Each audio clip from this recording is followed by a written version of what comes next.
Hello guys, this beautiful bracelet can be found on a friendship bracelet page and it is number 103342.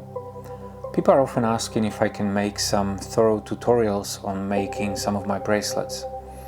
After watching some other more established bracelet makers, I've realized that I'm not a very unusual way, and I'm not sure if you want to learn it this way. It is very slow and maybe not so convenient.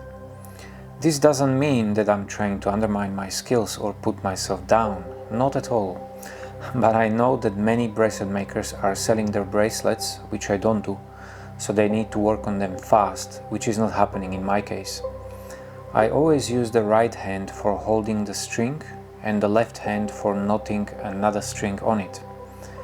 Also, I always knot in a chevron way, which means from left to right and from right to left, meeting in the middle point, as you can see in this video. I never do segment knotting, maybe except when I do some large bracelets, like more than 30 strings, but I'm trying to avoid these because they take just too much time for me.